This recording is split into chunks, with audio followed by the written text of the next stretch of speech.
اس کو کذاب کہتے ہیں، جھوٹا کہتے ہیں۔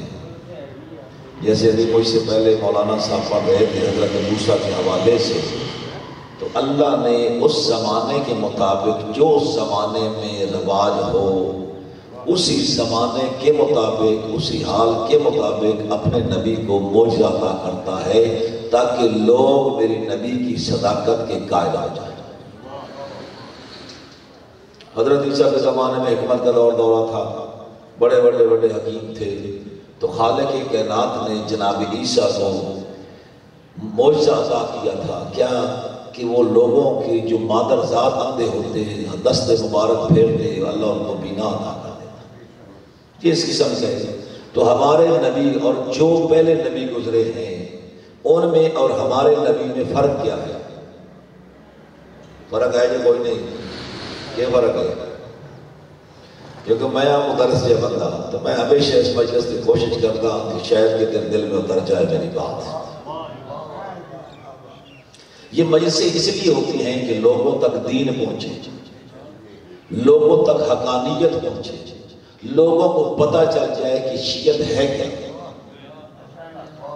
اگر اس مجلس میں شیعت کا پرچار نہیں ہوتا، مذہب اہل بیت کا پرچار نہیں ہوتا، لوگوں تک علی اور اولاد علی کا میسج نہیں پہنچتا، تو شاید وہ مجلس فائدہ مند نہیں ہے۔ مجلس صرف رونے کی حد تک نہیں ہے پابند کے فقط رویا چاہے، رونا اپنی جگہ پہ عبادت ہے۔ مجلس صرف اس کا پابند نہیں ہے کہ نعرہ لگا دیا جائے، نعرہ لگانا اپنی جگہ پہ عبادت ہے، لیکن ہدف کیا ہے مسجد کا، اس مجلس کا، کہ جیسے انسان اپنا مافی ضمیر لوگوں تک آزادی کے ساتھ پہنچا دے کہ مذہب اہل بیت کے ماننے والے کا مقام یہ ہے، اس کی سیرت یہ ہے۔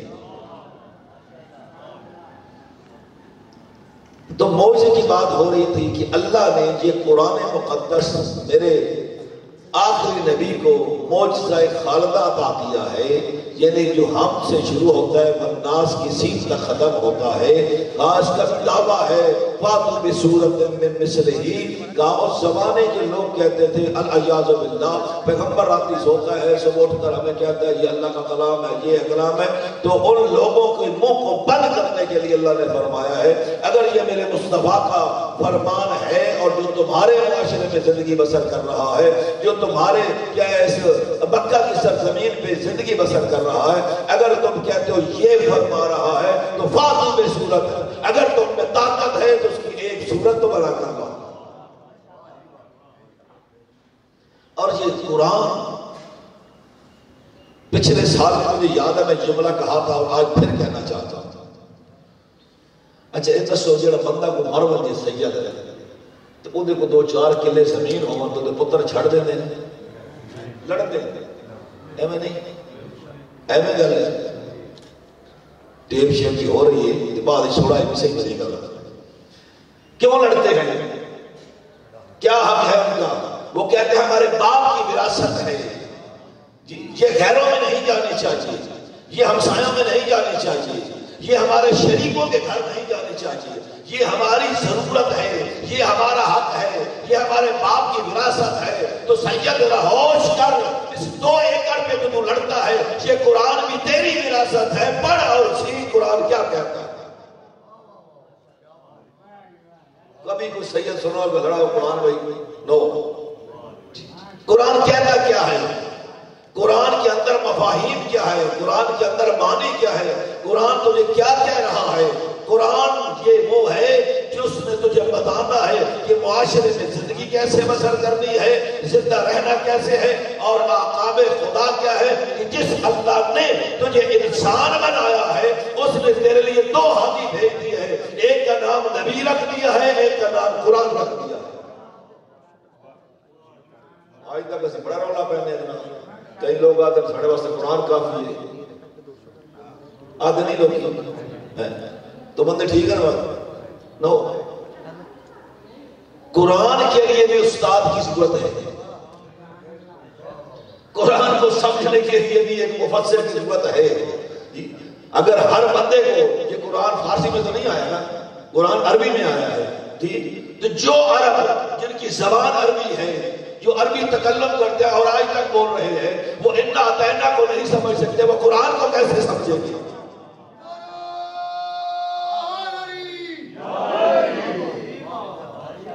سمجھے کہ جو ایک چھوٹی سی صورت، سب سے چھوٹی صورت یہ ہے کہ انا اعطینہ کو جو عرب اس زمانے کے بلغاء، اس زمانے کے فصحاء، اس زمانے کے شعراء اگر انا اعطینہ کو نہیں سمجھ سکتے تو وہ پورے قرآن کو کیا سمجھے؟ میرے دوست، اگر قرآن کو بھی سمجھ رہے تو استاد ایسا ہو کہ جس کے سینے میں قرآن ہو۔ قرآن ایسا نہیں ہے کہ ہر کے میں اپنی مرضی کے معنی پہنا دے، قرآن تجھے زندگی کا درس دیتا ہے، فرماتا ہے کیا ہے کہ یہ کتاب تیرے لیے زندگی بسر کرنے کا قانون ہے، اس قرآن کو سمجھو۔ اگر خالق کائنات اتنا رحیم رب ہے کہ اس نے تجھے خلق فرما کر تنہا نہیں چھوڑا، اس نے تیرے لیے ہدایت کا انتظام پہلے کیا ہے۔ دو چیزیں انسان کے لیے ضرورت ہوتی ہے، دو چیزیں۔ ایک، جب انسان دنیا میں آتا ہے اس کو خوراک کی ضرورت ہوتی ہے، لباس کی ضرورت ہوتی ہے، رہائش کی ضرورت ہوتی ہے، یعنی سردی اور گرمی سے بچنے کے اسباب ضرورت ہوتی ہے۔ اللہ نے تیرے آنے سے پہلے وہ کر دیا ہے کہ تیرے آنے سے پہلے کہا تو نے زندگی بسر کرنی ہے 5 سال 10 سال 50 سال، تو تیرے لیے زمین جیسا بچھونا بنا دیا ہے، اور پھر تجھے خوراک کی ضرورت ہے، اور جب تو دنیا میں آتا ہے تو کما نہیں سکتا، تو تجارت نہیں کر سکتا، تو خالق نے کہا پریشان نہ ہو، جب تک تمہیں تجارت کرنی ہے نا اس وقت تک میں نے 2 ایسے بہترین مربی تیرے لیے پیدا کیا ہے، ایک کو ماں کا نام دے دیا ہے، ایک کو باپ کا نام دے دیا ہے، جو تیری تربیت کا کرے گا۔ اس کے بعد تجھے ہادی کی ضرورت ہے، کہا بھی تیرے آنے سے پہلے میں نے ہادی کا انتظام بھی کر دیا ہے، ایک کا نام نبی رکھ دیا ہے، ایک کا نام امام رکھ دیا ہے۔ صلوات پڑھیں بابا۔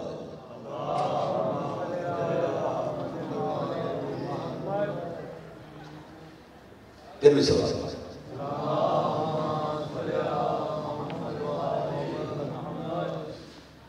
تو میرے دوست، قرآن ایک قانون ہے زندگی بسر کرنے کا۔ شیعہ تو سے بڑے رولا شولا پائی رکھنے ہو جاتا ہے، ناراض نہ ہونا، کہتے ہو کہ علی دی ولایت اور علی دی صداقت دی حدیث جدنا حدیث ثقل ہے، یہ گل ہے، اور یہ تھوڑے کو پکی دلیل ہے کہ پیغمبر نے اس ملت اسلامیہ کی رہنمائی کے لیے، اس ملت کی ہدایت کے لیے، اس ملت کی نجات کے لیے، اس ملت کو راہ مستقیم پر چلانے کے لیے میرے مصطفیٰ نے ایک اعلان کیا تھا۔ کیا فرمایا تھا؟ کہا انی تارک فیکم الثقلین کتاب اللہ و عطرتی اہل بیتی، کہ میں تم میں 2 ایسی گران قدر چیزیں چھوڑ کر جا رہا ہوں۔ کہا کیا؟ کہا کتاب اللہ، ایک اللہ کی کتاب ہے اور ایک عطرت اہل بیت ہے۔ ان تمسکتم بہما، کہ اگر تمہارا تعلق، یہ کون کہہ رہا ہے؟ عام مولوی نہیں کہہ رہا، آیت اللہ نہیں کہہ رہا، پیر نہیں کہہ رہا، کہ وہ ہستی کہہ رہی ہے جو نبیوں کا بھی نبی ہے۔ کیا فرما رہا ہے کہ میں تمہیں 2 چیزیں چھوڑ کر جا رہا ہوں۔ کیا چھوڑ کر جا رہا ہوں؟ کتاب اللہ، ایک اللہ کی کتاب، و عطرت اہل بیت، اور عطرت اہل بیت۔ ان تمسکتم بہما، کہ اگر تمہارا تعلق اگر ان دونوں کے ساتھ رہا، یعنی گویا میرا مصطفیٰ اس حدیث میں نفی کر رہا ہے ان لوگوں کی جو کہتے ہیں قرآن کافی ہے، اور ان لوگوں کی بھی نفی کر رہے ہیں جو کہتے ہیں ہمارے لیے اہل بیت کافی ہے، نہ وہ راہ مستقیم پہ ہے نہ وہ راہ ہدایت پہ ہے۔ ان تمسکتم بہما، میرا سچا نبی کہہ رہا ہے کہ قرآن پہ بھی عمل ہوگا، علی کے فرمان پہ بھی عمل ہوگا، لن تضلوا بعدی ابدا، کہا یوم قیامت کا سورج طلوع ہو جائے گا، کوئی بندہ گمراہ نہیں ہوگا۔ ان تمسکتم بہما لن تضلوا بعد ابدا، کہا کبھی گمراہ نہیں ہوگے۔ اب سوال یہ ہے کہ یہ قرآن جالوں میں رکھنے کا نہیں ہے، یہ قرآن مردوں پہ پڑھنے کے لیے نہیں ہے، قرآن زندگی ہے۔ اور ایک جملہ میں کہا کرتا ہوں، اچھا آج بھی ختم، عزیز عابد دی والدہ اور کوئی فام دی والدہ تھا، وہ قرآن پڑھے، ایک بندے میرے گھر نے چاہا جی میں بھی قرآن پڑھیا، اس بیوی کو فائدہ دے گا؟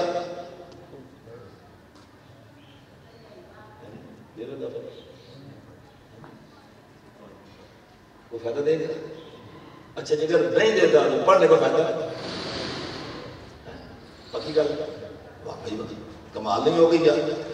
کہا قرآن پڑھنے کا جی ایک قرآن میں نے پڑھ لیا، بعد جی 2 قرآن پڑھ لیا، بعد 20 قرآن پڑھ چھڑے جی۔ اچھا اگر یہ قرآن کی تلاوت کرنا اس مرحومہ کے لیے، اس مرحوم کے لیے، ان مردگان کے لیے جو دنیا کو چھوڑ کر دارالمقام میں چلے گئے ہیں، اگر فائدہ دیتا ہے، یقیناً فائدہ دیتا ہے، یقیناً ان کے لیے مجھے بھی نجات بنتا ہے، تو میرے دوست وہ قرآن کتنی عظیم کتاب ہے جو پڑھنے کے بعد فائدہ دیتی ہے، تو زندگی میں فائدہ کیوں نہیں اٹھاتا؟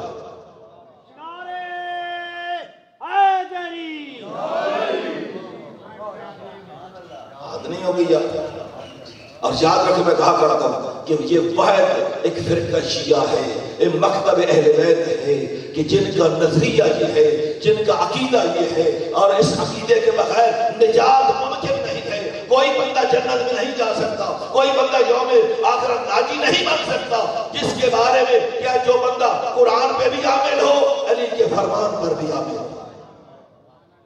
میرے دوست قرآن اور اہل بیت اکٹھے، حتیٰ خود قرآن میرے مصطفیٰ حتیٰ یرد علی الحوض، کہا ہاں یاد رکھو یہ دونوں چیزیں قرآن اور علی اور اہل بیت علی اکٹھے میرے پاس یوم قیامت حوض کوثر پر وارد ہوں گے۔ تو اب سوال یہ ہے کہ علی اور قرآن کا اکٹھا ہونا ہے کیا؟ کیا ہے کہ علی مولا ہر وقت قرآن جیب میں رکھتے ہیں؟ کیا کرتے تھے؟ ایک عالم دین نے بڑا اچھا تجزیہ کیا علی کی زندگی کا، کہا علی نے جو اس 63 سالہ میں کام کیے ہیں،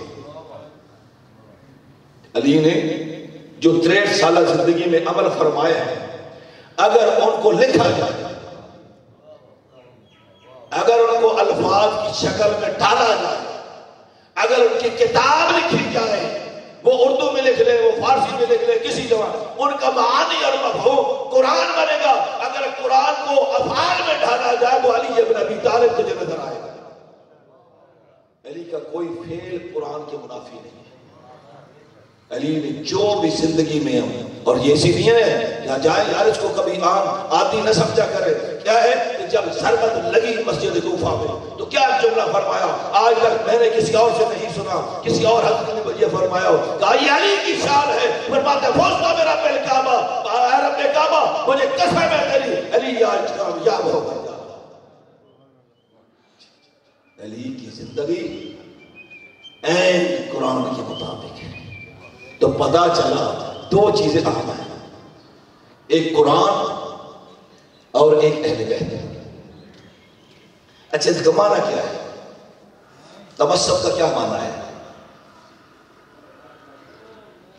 ان تمسکتم بہما، کہ اگر تمہارا تعلق، تمہارا تمسک قرآن اور اہل بیت سے رہا، یعنی جو بندہ قرآن کو مانتا ہے علی کے فرمان کو نہیں مانتا،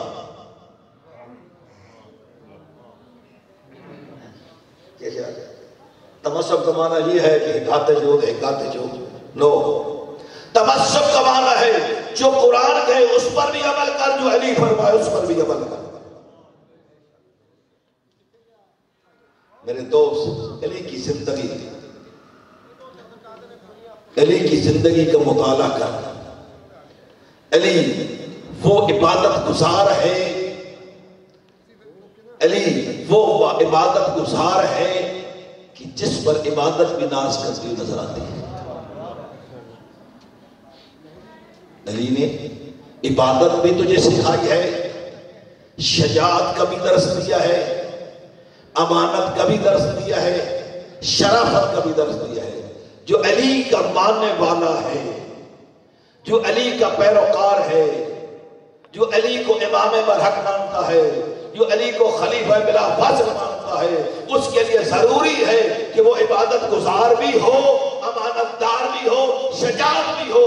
اگر وہ علی اگر امانت دار ہے اور میں اگر امانت میں خیانت کرتا ہوں تو مجھے شیعہ کہلانے کا حق نہیں ہے. شیعہ وہ ہے جو علی کے نقشے قدم پر چلتا ہے. ہم نے اس سیرت علی کو تو چھوڑ دیا ہے جی.